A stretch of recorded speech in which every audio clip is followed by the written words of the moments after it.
All right, everybody coming through here. I know we're a couple of minutes, but we have some arrivals, so I'm going to give it about 2 minutes. Let's do a magic 2 minutes while people filter in here. Hope you can hear the nice Saturday morning jam that I have going.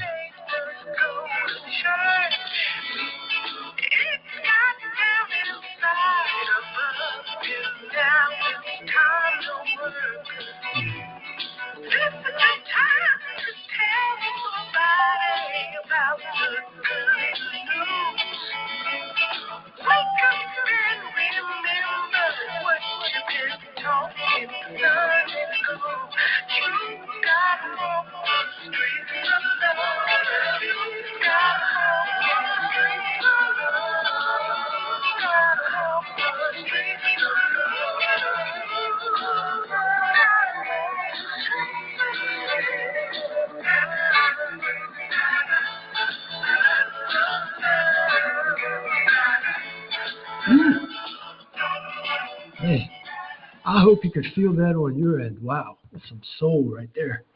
We need that, don't we? We need that walk the streets of love type feeling. So how's everyone doing? Everybody's so happy that you were able to jump on this morning. I hope I'm speaking loud enough. This is my first time. I'm actually in a public library right now, which is so sweet. I mean, it's so sweet. I really haven't been in a library, to actually, maybe it might be 20, 30 years. But to feel that old library feel with the kids running around and the books, they're making projects out here. Anyway, it's just good to be here and good to know that we still have some free space where we can express ourselves, right, in a public domain. So I haven't been on for 6 months, about 6 months, and I want to thank Brother Forrest Nance. I'm not sure if he's on the line right now for inviting me back on the show. I swore I wouldn't do any more podcasts because I said, this is I can't. It's not me. I can't do it anymore. I have to just do my thing and keep it real in my way. Well, I realized this is now 2 hurricanes later. I'll tell you about those in a second. And I realized that this is an important part of me because an important part of me has to be in this world, engaging what's going on, and we need change, right? And if I could be an agent of change at all, now is the time to do it. So I'm just getting over a 7-day flu, 7 or 8 day flu. I have my toilet paper here next to me, so in case I blow up all over the place, you know what I'm doing. But I'm feeling good. I'm feeling a lot stronger today.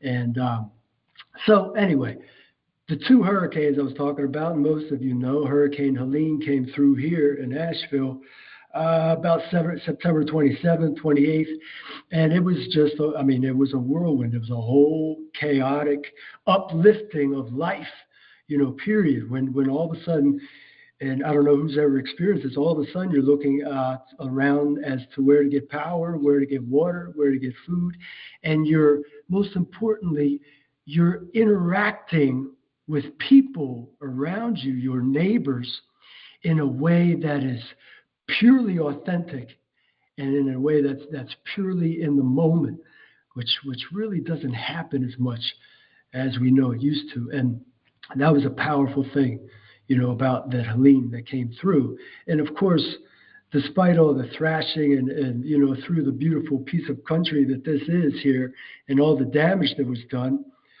Helene created a great shift inside of me and realizing a lot about life and what we have and being grateful and all of that. Now, this past hurricane was more of an internal hurricane that I've had for the last week.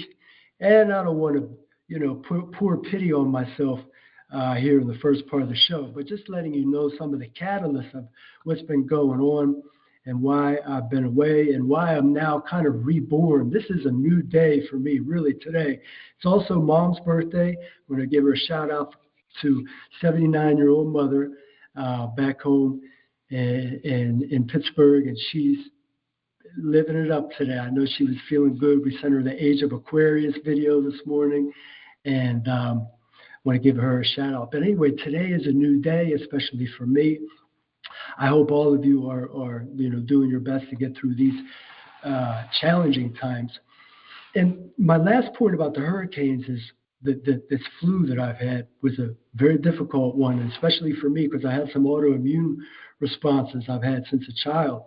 And I really get, when I get that infection, the upper respiratory sinus infection, I get it bad in the ears. So even now I can hear about 50% of my normal rate.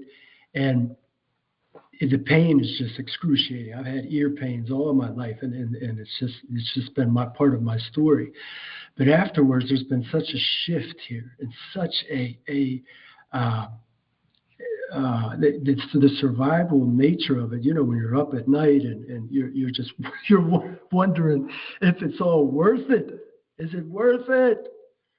And you come back to those special internal areas inside of you, those memories that are in you that go even beyond this life, and those reminders, and they awaken inside of you. You know, and they've been dormant for a long time, and when they awaken inside of you, they remind you, they inspire you, they bring you the energy of life that maybe we're looking for, maybe that spark that you need to get into this new phase of life that's coming. And I feel like maybe that could be on the horizon for me, and hopefully many of you, and that's why you're on the show today. So let's start with gratitude. Thanks a million for jumping on today. We're going to make this is going to be a good time, and it's going to be well worth it. Number one, I am not going to bitch about Donald Trump. That's my rule for myself. And I'll tell you why. Because he is a character playing his role, just like I'm a character playing my role. She's a character playing her role. And I dreamt about him all week. And can you imagine dreaming about Donald Trump 3-4 nights in a row? And then I saw a guy this morning walking down the street with his dog, and he looked just like Elon Musk. I had to look twice. And I said, you've been watching the news too much. That's your problem. So I'm not going to overdo it with this political thing, although politics will be intertwined with the things that we talk about, obviously. But I'm not going to complain about that man. And let him into our energy periphery here. Okay. Number two, I'm going to encourage your voice. I want to hear, just looking at the people that I know that are on the show today. We have amazing teachers from North Carolina, Philadelphia, Pennsylvania. We have naturopathic doctors. We have innovators and others I know from the last show that used to listen in. People that are existing and living on amazing frequencies. And so I want to hear from you all. Today's big question is going to be about how we fix the broken education system. So I know that you have some things to say about that. But continuously, it's going to not be all me up here dictating, what is and what isn't. I'm not the fact man. I'm the facilitator in a lot of ways. So my third rule for myself will be we have to meditate at least a minute or two every session, because I want to remind you all out there how important it is to do this on a daily basis. So we have to take the time and create that discipline for ourselves, because one thing I've learned, everybody, that bridge that connects you with that ideal self, that person you want to be, is discipline. So we have to do it even in our eldership, to show young people what it is. We can't discipline them anymore, right? So let's show them our own discipline. That's one of my views, So meditation, every session, we're going to try to be stringent about that. So speaking of starting fresh, this show is going to be technically called Biosophy Online. And I can talk a little bit about that word and where it's coming from, but it's kind of my new take on everything. And I'm going to eventually probably launch a company, and everything's going to be based on systems. I'm seeing the world. I'm seeing the internal parts of us. I'm seeing society. I'm seeing work, education, health, all related as systematic processes. And each system is related to every other system. All right, but they're not in a vacuum. Nothing exists in a vacuum, just like we don't exist in a vacuum. The healthcare industry doesn't exist in a vacuum, right? The economy doesn't. They're all intertwined and they're all connected. And I'm realizing that those systems that we are comprised of, such as our nervous system, our lymphatic system, are in fact connected to those systems that surround us in society, right? So our immune system is connected to our education system. hmm And we're going to talk about some of those links, um, hopefully in the next couple of weeks as well. By the way, I'm on here every other Saturday morning, not every week, but every other Saturday. And today, let's start out with our question, which I mentioned earlier.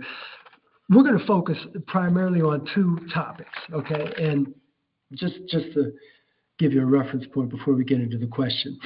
Wellness and education, okay? Pure and simple. Now, all of that is within society. There's spirituality. There's a lot going on there that could link the two. But my focus is going to be on wellness and education. My main mission and goal these days is to fuse more wellness into the lives of teachers, to give them the support they need for their students. That's the education part of it. We're going to be talking about learning and school systems a little bit on here as well. And as it relates to our own wellness, our own individual wellness, our own social emotional wellness. So just to give you a framework, that's where we're going to go with this show. Obviously, everybody, we're living in heightened political times. I mean, we can't deny that. And I think even myself, I'm guilty of sidestepping and kind of tiptoeing through the tulips of staying out of politics because it's a pile of tricks, and there's no solution, there's no answers, there's no right or wrong.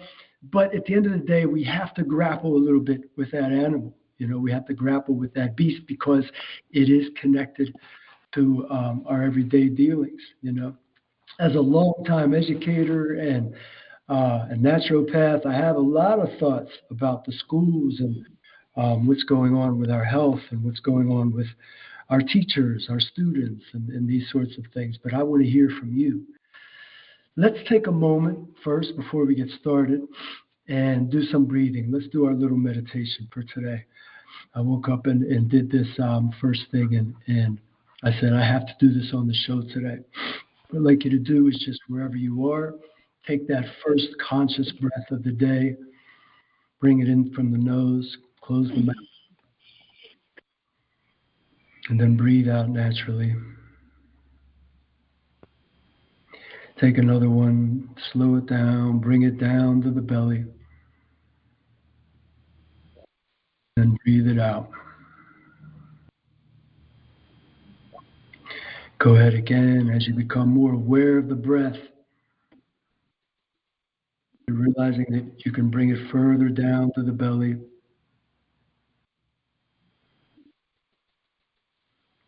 And get to that point maybe where you can't even hear the breath. You're just allowing it to flow slowly and deeply, rhythmically. Allow it to bring you to that place of the infinite, that place of knowing, that place where there is no doubt, there's no fear, there's no illusion, there's only truth. For the breath is one of the truths that we have at our disposal. Develop that relationship with the breath by becoming more and more conscious of it. Become aware of what it does to the body as you become conscious of it.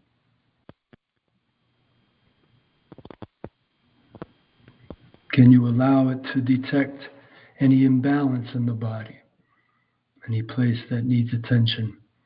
Go ahead and breathe consciousness into that area.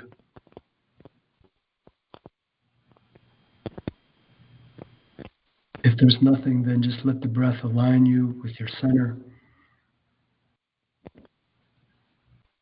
Picture that spine straight, going straight up to the heavens and going down straight into the center of the earth like the North and South Pole. You are naturally aligned with heaven and earth. You are made of heaven and earth. And so is your brother and sister.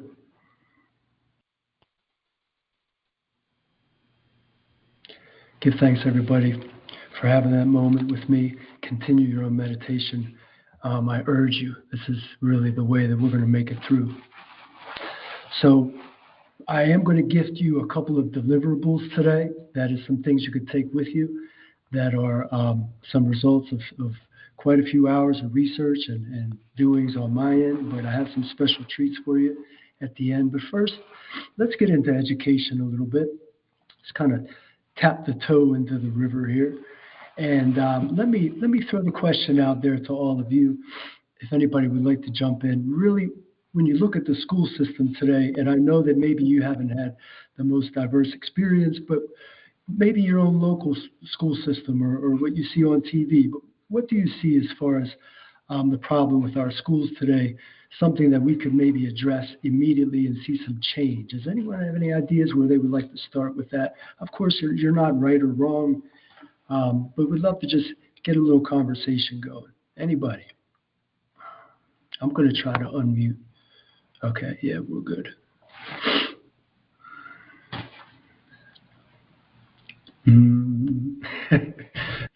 This is like, if I asked this at a teacher's meeting, this is what you'd hear, probably nothing, right? Although everyone has something to say. May I be heard? Yes, how you doing, Sandy? Good. I'm very good, yes. That's a very good question. What I would like to have the school system bring back is I would like for them to bring home economics and also shop. Because those two things actually help me become a better, I guess, mom, most of all, better wife in terms of learning how to cook, learning how to sew, learning how to, just handle the kitchen per se. And I think that was very necessary because I think the women today, they don't really know how to do all those things. Like, we had to make our gowns for our graduation. So I know how to lay, I know how to sew a button on my husband's. If something comes off his shirt, I can get immediately and do those things, And it seems like it's in the hands of these cleaners and things of that nature. They move that out of our, for the children. And I think they need those skills back because they're very, very necessary. We shouldn't have to depend on someone else to cook or clean for us. We should be doing it ourselves. And especially with the men with the shop, I know my brothers, they all made lamps for my mom. They had made Happy Mother's Day lamp. Could you share your name one time for everybody? Susie. Susie, that's right, Susie. I can't. As soon as you said shop and you started talking about those experiences, that hit me right in the heart. I could not agree with you more. And you bring up some wonderful points. We had wood shop, when I was in high school. We did all those things. We even did sewing, when I was in middle school. Worked on the machines, and it's not there anymore. It's gone. The kids know nothing about it. They don't work with their hands on these things. Now there's some parts of CTE training, but for the most part, it's all computers and it's all digital. Nothing like we had, wood shop. I mean, we'd be in there with a whole assortment of tools, learning how to work with wood and with metal. We used to make all kinds of things. I don't want to say some of the things, but a lot of them were gifts. They ended up being gifts for people, and you could express your creativity through your hands. And what has happened to the value of working with the hands? How does that change when we look at what we do today, how we access information or how we communicate, how much of it is with our hands? And it's a tremendous point. I can go on about it, but thanks for sharing so much, Susie. Anybody else? You can even comment about that.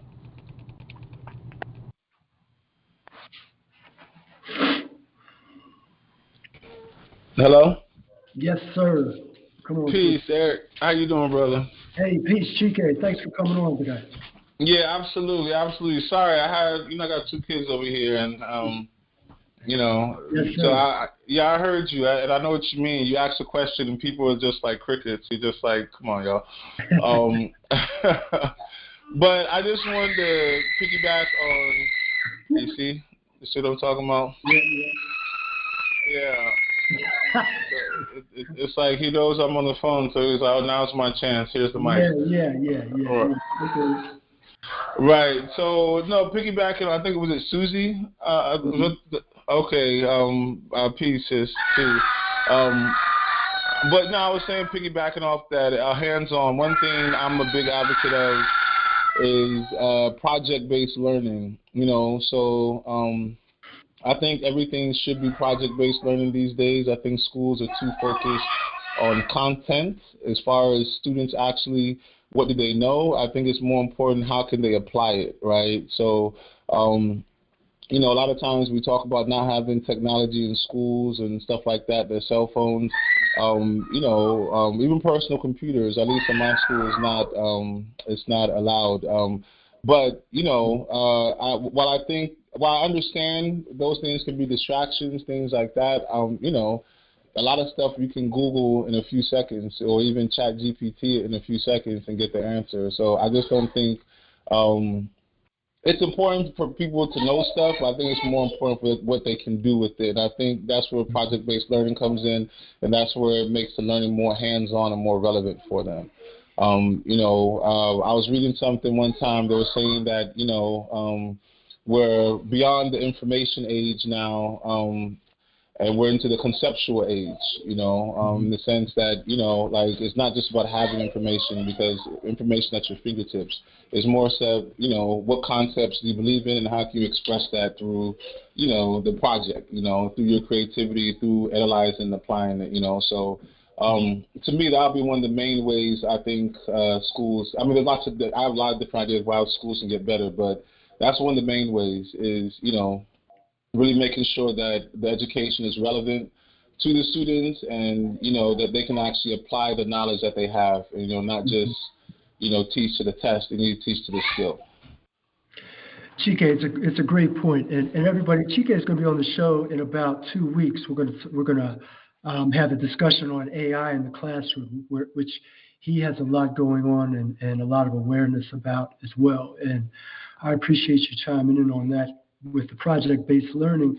I think we could all agree that, boy, what we present with the kids today, more so than ever, has to be meaningful. It has to be applicable to their life. And who's to say that we can't just grade them on projects instead of these terrible standardized tests, that they give? And I'm going to try not to be judgmental, but the project-based learning is something that is really important, and I think it's a great point. It has to be something that is applicable in their world, and something that they can work through and see a process, a beginning and a finish of it. So it's a great point. Thanks, Can, Chief. can I add a quick note to that? Absolutely. So first, and thank you, for your feedback on that. But an example of that, someone broke it down to me one time. I thought it was a great example. It's like, when you, let's say, like my son, my youngest child is 4, right? So if I want him to learn to play football, I don't give him a book to go and read about the history of football. Right. He goes out there and starts to learn through the process, the project of becoming to play football, and learns, and he watches by observation. He goes through it himself. He goes through the process of doing it, and through that process, that's what he's learning, and that's when he figures out more relevant skills that he needs to get better at playing football. Then later on, yes, you can still introduce him to the history of football and important players and all this and all that, but it's like it's the experience of the learning process, that's what's more important, not necessarily just saying that, hey, he knows. I remember one lesson they were asking, the lesson on emails, and they were saying the students should know who sent the first email. I'm like, how many adults know that? Yeah. Like, it's just like a random thing you want people to know just because to say that, But anyway, Yeah. go ahead. No, it's tremendous. I mean, it's a pointless fact if you know that. Yes, a pointless fact. There you go. Yeah. And I mean, it's great for that person, but it's all ego at the end of the day. What's important Exactly. is what have you learned for yourself? I mean, the football example is tremendous, and it really illuminates what you're trying to say here. And for this older generation, Chike, we have to realize that they don't know. Folks like my parents and maybe some of the other people on the line, they don't realize that these kids aren't learning to do things by doing them anymore. They're learning through YouTube. They're watching Exactly. YouTube videos, and then they're saying, well, I know how to do this now because I watched 10 videos on it. Martial arts or this, that, the other thing, light a fire in the woods. And they're just not able to work through those things as much as we did when we were growing up. But a small project-based curriculum that allowed them to get back and do those things. Yes, it's a great point. Anybody else out there?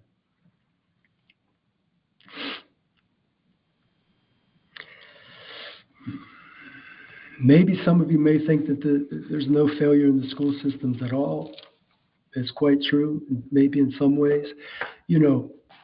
Chike brings up the project-based learning. We have charter schools, we have Waldorf schools and other alternative programs all around this country, which are a great advantage that we have here.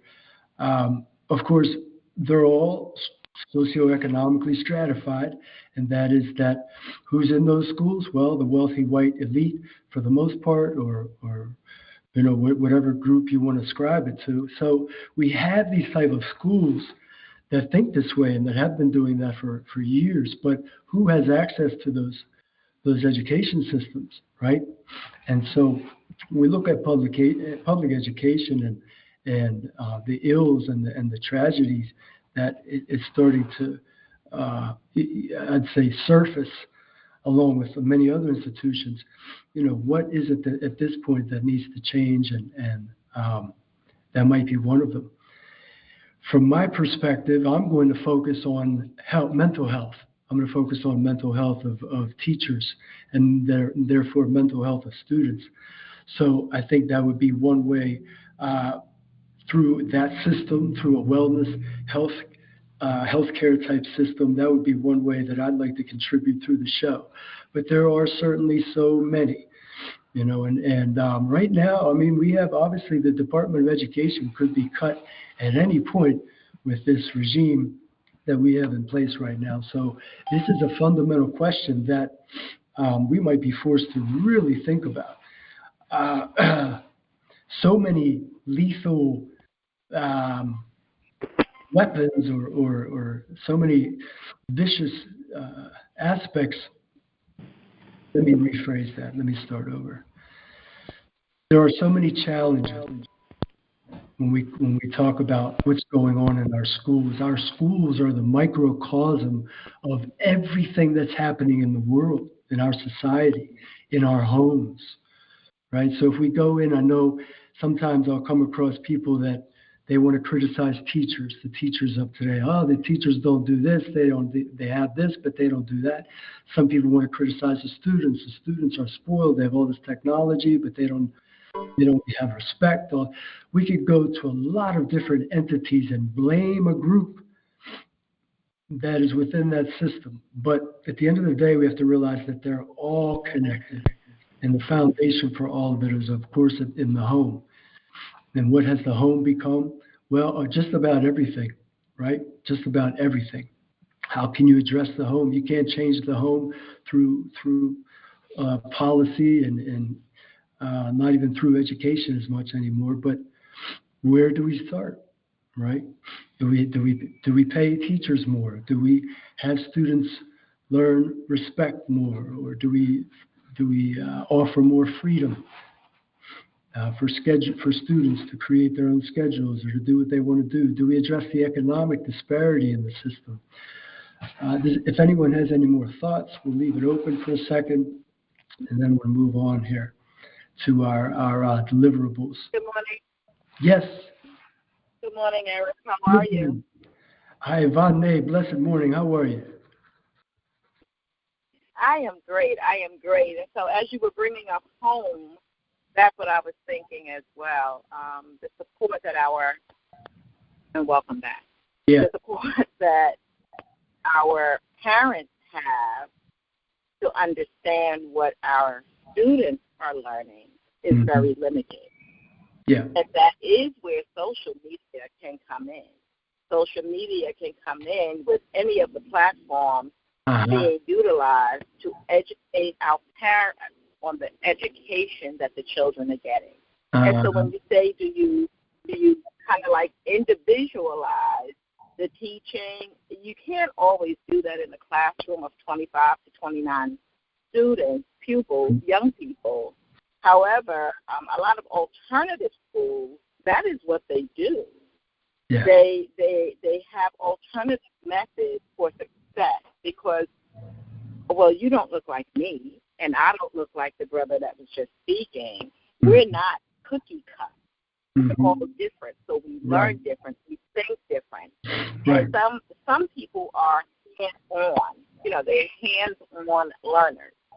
Give it to them, and they can do it. As you mentioned with the football, I think the brother mentioned with the football, you get out there and you throw that ball, you run, and you shout out those moves. For some people, and some people can read the book. They can look at the coach's playbook and say, oh, I see exactly what you mean. I know exactly what I have to do. Right. We can use all of the methods to see which one works. As a parent, see which one works for your child. But again, as a parent, you should have that diagram to follow to identify what's going to work for your student, for your child.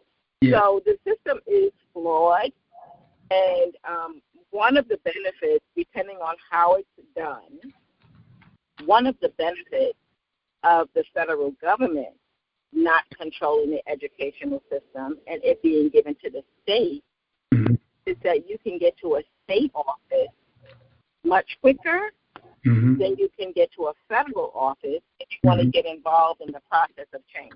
Because it needs to change. Something's not quite right here, where many other countries, though we're supposed to be the wealthy, I don't see how, but the wealthiest country in the world, we are not the most advanced academic. We are not the most advanced academic.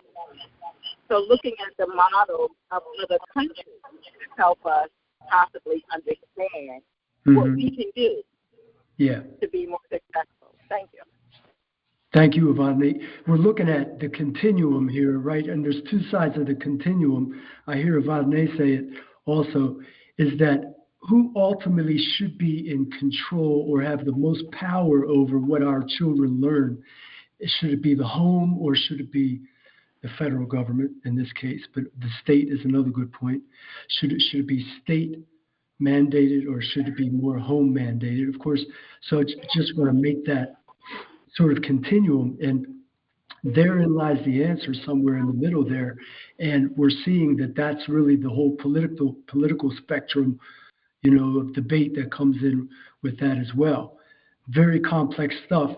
And yes, the home is the foundation of society, and social media is a way that we're able to, of course, get into the home, whether it's good, bad, or ugly, or whatever. But it's true. What I'm doing right now, what we're doing together right now is in the home. So technology has given us that. And in a way, it's closed many doors in our social lives, but it's opened this one as well, where some of us would have never met each other in a lifetime, without otherwise being brought on to a common show like this. So it's true. These are ways that change can occur. And I think we're going to see some tremendous changes in the next couple of years, and mainly because of discussions like this. But there's going to be some huge changes in education on the horizon. And I'm excited because it's time. We need it. We need it. And that continuum of home and state mandated, I don't think it's going to go away, but I think we're going to see a lot more openings in the spectrum there, of what that looks like. Eric? Yes, go ahead. Yes, sir. This is Mr. B. Go ahead, Mr. James. Okay. Well, this is another realm. It's all interconnected, but I'm more and more disturbed about the influence of politics and race and gender identity into our libraries. There are people, especially in the suburbs, who are making incursions into the curriculum, and they won't give up. We have young people, 16, 17 years old, appearing at board meetings, and they're flabbergasted that they can't read Huckleberry Finn and other great works because of a small group of parents that are denying their right to read informational, historical context books, such as the one I mentioned. It's hard for me to speak without someone standing in front of me, but that's the basis for my concern. Thank you. It's terrible, and these people won't give up. I live in a suburban community, and right now I don't see any such incursion, but in areas within 30 miles of us, there are situations highlighted in the newspaper where children are speaking up. They want to be able to read the great works, especially American historical works. Well, and people are trying to intrude on that. Might be a small group, but they have a lot of influence. Too much, in fact. So that's a major concern now and down the road. It's not going to get better. It's a great point. And how many lessons from history do we learn when we look at what happens when we start banning books? Absolutely, yeah. The dangers that are involved with that. And you making a political reference is right on point with that. It's absolutely a political reference. Everybody, we have to admit the identity politics has changed everything. Yeah. It's changed the discussion with everything, and it's right in front of our face, no matter what institution we're talking about. And now, we're talking about the book banning and those battles that are going on. It's right there. It's right there. And I know everyone online on this call probably has something, an experience to talk about. Sure. You bring up Huckleberry Finn and some of the other books that were Grapes of Wrath. Yeah, so many. Those were stories that were authentic for their time. And we can't learn about history, we can't learn about society in any genuine way, shape, or form if we want to go back and try to put some tint around it or push away some of it because it makes us feel a little uncomfortable. And we think we're going to understand the past. We never will. We never will by looking through that tinted glass. So, I agree with you. As an educator, banning books, that was the first thing they started to do in 1938 in Germany. That was the very first. Absolutely. Yeah. Yeah, it's true. All the writings of psychoanalysts and whatnot in Germany. So I think you bring up a tremendous point. Tremendous. Yeah, not everybody is capable or comfortable addressing a school board at a meeting. I understand that. But you can call individual board members and speak one-on-one, speak with intelligence and authority, and, maybe that person will listen or ask them to pass it along to someone else on the board. Reasonable people from prior decisions that they have made, those are the people that perhaps you can address individually and not feel any compunction. So that would be one recommendation. Call your board member, let them know, and talk to your librarian and let him or her know what you're doing. And you don't have to carry it too far. Get beyond your skis to get the point across to the key people. Well, Mr. B, I appreciate. Can I make a comment to that? Yeah, and give me 1 second, Shige. I no appreciate problem. That. And you're also bringing up something that this younger generation maybe that it doesn't have experience with, and that is using the democratic avenues and channels that are still there in existence for us. And we can access those people, and we can present our views and make a case for things like this. So I think it's important to learn about who you can communicate with and why it's important to speak up if you feel a certain way about this as well. Thank you. We can move to the gentleman we've heard from already. Yeah, I got it. Thanks, Mr. Will. Okay. Go ahead, Chike. All right. Thank you. I'm trying to get your name. My son is really vibrant this morning. But thank you for your comment. So I just wanted to say that Eric had mentioned earlier on who should be most in control of the education. It should be the parents or the federal government. And I think the point that the last speaker just made to me kind of hints towards that.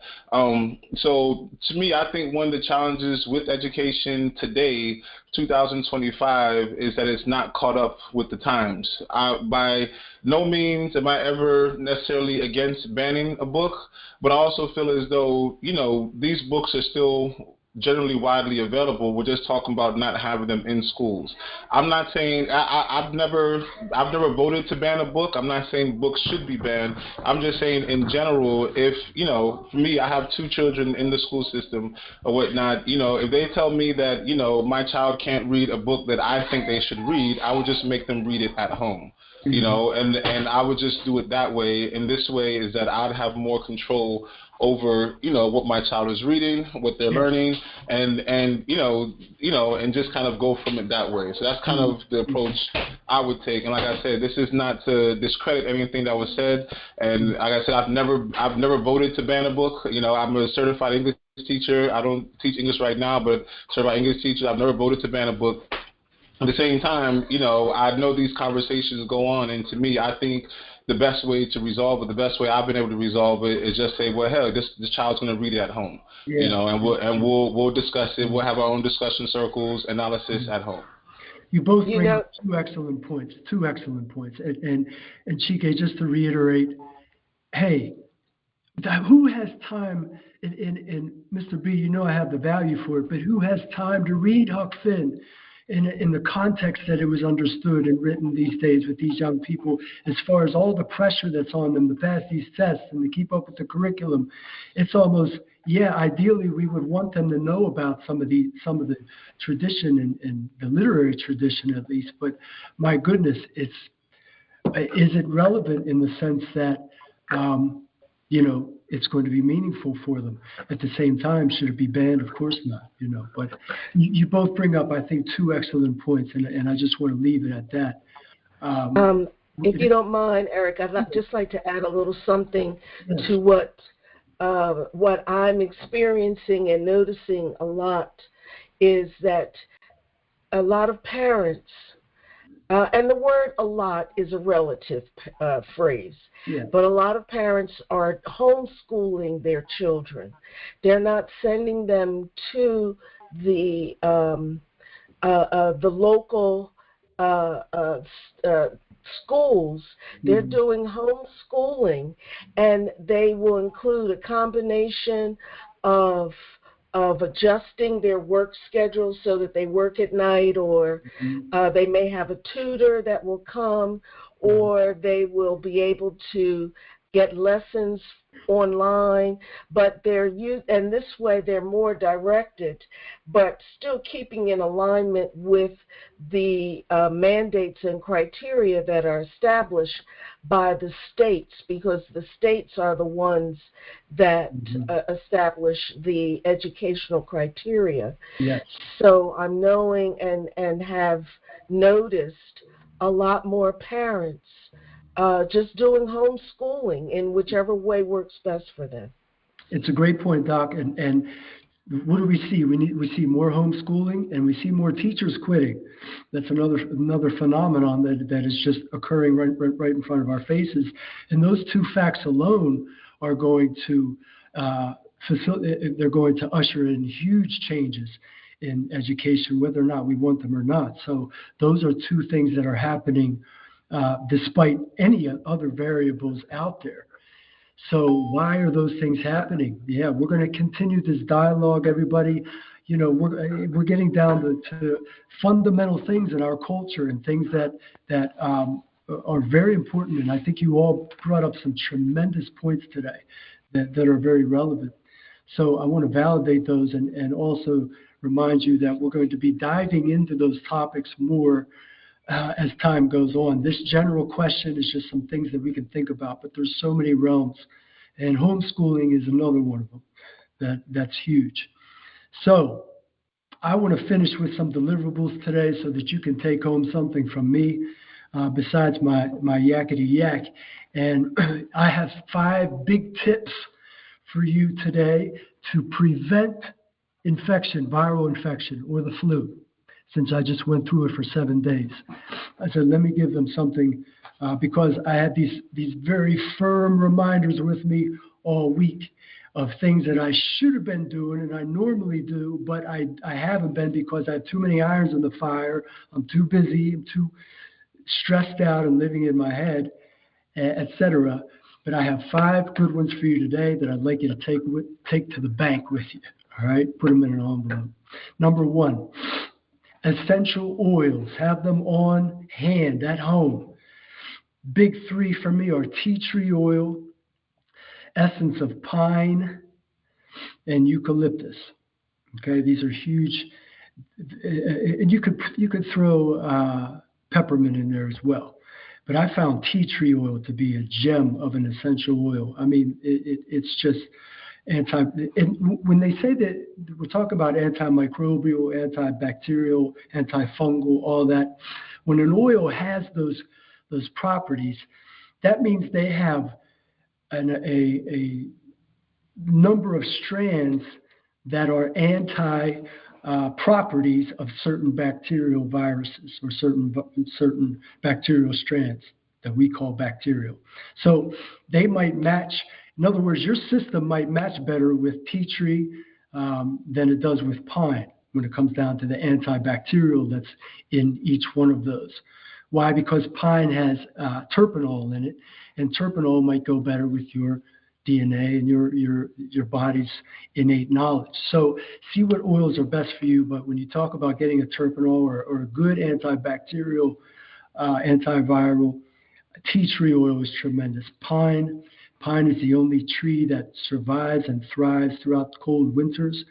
So it is very strong essential oil that has that pinene in it and the terpenols that you'll benefit. And that is, you take a nice full breath, put it on the edge of a cotton swab, put it in your nose, take a nice full snort, couple rounds of each one of those, I'd say on a daily basis, especially when you know something's going around. Essential. Number 2, here's a big one. Part B of number 1, if you have a dehumidifier, use it. Part 2, do not be afraid of germs and bacteria. I cannot stress it anymore. I mean, when I go, speaking of schools, when I go even into our own restroom, there's big signs up of these nasty monster bugs with 8 tentacles coming out of their eyeballs. It says, kill all germs, kill the germs. What do you know about germs? Guys, we're made of germs. We are walking germ factories, bacteria. We have 320 trillion viral strands within us alone. Okay, so do not walk around afraid of germs and bacteria. That doesn't mean to not keep your hands clean or to keep things clean around you, but you can't be afraid of people and things that you interact with that have germs on them. We need that interaction to keep our system aware and sharp. So when you start the law of correspondence, right? When you start fearing the germs and you start fearing everything that you touch, you start actually attracting it to you. That's how the universe works, okay? So being afraid of getting sick is a big one, and there's a lot there. Number 3, rest 1 day per week. I mean, God gave us Sunday, right? But whatever day you choose, rest in total on that day. I have not been doing this, and I know that I'm much better when I'm able to get my 1 day of rest where I do very little, just nothing, only the bare essentials of what I have to do. And that means also in my mind as well. Doesn't mean I'm sitting on the couch and, worrying about everything that's going to happen the next day. It's just 1 day of total rest where you have to let go, because that ends up building up in your system. Every 7-day cycle where you should have gotten that day, It puts it in your backpack, and it'll come back to you. Believe me, I just retrieved 7 of my days that I had lost by not resting. Number 4, meditate. Okay, we have to meditate. We have to learn how to meditate. We have to teach ourselves or go to somebody who can teach you. I do a pretty good job of teaching it, of Vipassana style meditation and some other breathing, somatic awareness type meditations, but learn your style or just learn simple awareness of meditation, of meditative state, and incorporate it every day. There's no medicine like the awareness that you can connect between your mind and your body. It's creating that awareness between the mind and the body, which translates into the vagal nerve and to the nervous system, the immune system. That knowledge, turning that knowledge on and allowing the system to become aware of itself is indispensable. When you do that on a daily basis, your immune system is on alert and you're balanced and you're present. So you know what's good for you and you know what's not good for you, etc. That meditation, I could go on about that for an hour, but that's number 4. Our final one, number 5, supplement your diet. I've been saying that for a while. That's one of my big ones when I first started studying natural medicine. But we need to supplement our diet preferably with vitamin C and D. For most people, most of us are D deficient and C deficient. Most of us are magnesium deficient. I know I am. I'm probably a couple more minerals deficient, not because we can't access them, but because we're not absorbing them like we used to. To absorb these vitamins and minerals, everybody, we have to be relaxed. We have to be relaxed. The body has to be aware. It's like coming back to education when a child can learn. A child can only learn when they're relaxed, when their world around them is safe, when they can trust people around them and trust their environment. That's the only time somebody can learn. So it's just like our body, our immune system. The only time or our digestive system, the only time that we can actually absorb and create bioavailability in what we're eating or what we're digesting is when we're relaxed, when we're open to receive it. So many of us are eating and drinking on the run. We're popping this supplement on the run and going and thinking and going and worrying and things are just passing right through us that we think we're absorbing. Okay, so remember that one. That's supplement the diet and, of course, get the rest so that you can absorb. Vitamin D, most of us should take between about 5 and 10,000 milligrams a day, D3, okay? And that helps activate the calcium in the body, of course. Vitamin C is another big one you could take up from what I've seen, and I read the studies, I read the science, everybody, I promise you that. 2,000 milligrams of vitamin C a day. I haven't been taking my vitamin C at all before I got sick this last week. I was void of vitamin C. In fact, I was eating meat, and that might be a big reason for my downfall. But I feel much different once I started taking it with meals. So those are the big 5 takeaways. I want to ask. We have about 5 minutes before I wrap things up. I want to ask, or throw it out into the crowd. Does anyone have any questions about those 5? And speak now, forever hold your peace. Let me know. Any questions or comments about those?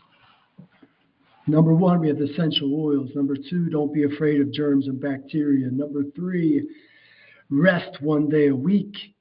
Number 4, meditate. And number 5, supplement the diet with vitamins and minerals. Thanks for listening, everybody. I'm glad you're still on. We're going to be on in 2 weeks, again, talking about some particular topics in education and wellness. AI and education. We're going to have a guest speaker on the show next week. And we're also going to look at some current amazing trends with research on the immune system, looking at some of the work of Dr. Shiva, and talking about his cytosolve approach and some things that we should know about the immune system that we're not learning at all through our current sources. So that'll be the highlight for next week. And I hope you enjoyed the show today. I did get a GoFundMe campaign up for launching the business. The business I'm going to be launching, like I said, is in support of teachers and students and support of their mental and physical well-being of teachers. Of course, it's primarily focused on teachers, but I will say this, everybody, nobody cares more about our young people in this country, no group, than teachers. So this is one of the reasons why what I'm launching, Biosophy Online, is primarily to support teachers. One of the big problems with the crisis in education today that I see and I witness now on a regular basis is our teachers need help. We need help on many levels. And I'm not saying we're the only ones in society, but I will speak for those that I work with and the job that I do. So that's what this GoFundMe and this launch will be about. If you're interested in any of that, let me know. You can always email me. I have a new email address, and I'll put it in the chat right here. It is Dr. Eric B. at Biosophy Online. I'd love to hear from you regarding anything having to do with the show. Okay, but yeah, I want to launch the company soon, and that'll be the focus. We're going to offer resource hubs for teachers. We're going to offer meditation for teachers. We're going to offer discussion and chat therapy. I want to give special packages for teachers that have been exposed to gun violence, teachers that have been in crises in schools and certain types of situations. So we're going to be doing this for an important part of our population, those that are molding and influencing our young people, right? And so that's what this will be all about. And I would love to hear from any of you at any point throughout the week or the next 2 weeks. Send me an email. There it is, Dr. Eric B. at Biosophy Online. I am a teacher. I am a naturopath. Those are my areas. But I have a lot to learn, and I learn from each one of you. And I'm grateful for each one of you being on the show today. We'll close things out. If anybody has any final comments or suggestions, concerns, expressions, let me know. Love to hear from you. Eric? Yes. Can you please, thank you, great show. Can you please spell out your email for the visually impaired? Can you spell out the email? Thank you. Absolutely. Thanks, Avanda. It is Dr. Eric B, ERICB, at Biosophy, which is BIOSOPHY,